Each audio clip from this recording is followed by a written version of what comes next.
दक्ष news सदैव तुमच्या सोबत।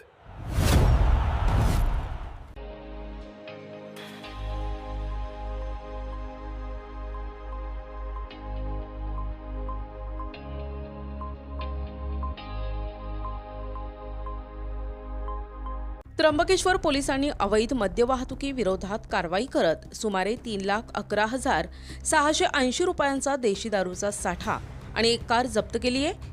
या प्रकरणी एका आरोपी विरुद्ध गुन्हा दाखल करण्यात आलाय।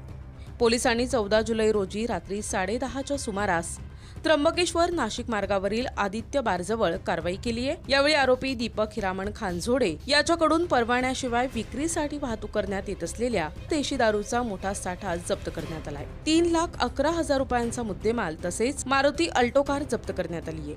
या प्रकरणी गुन्हा दाखल करण्यात आला असून पुढील तपास पोलीस उपनिरीक्षक SK किते करत आहेत। प्रभाकर गारे, दक्ष न्यूज, त्र्यंबकेश्वर।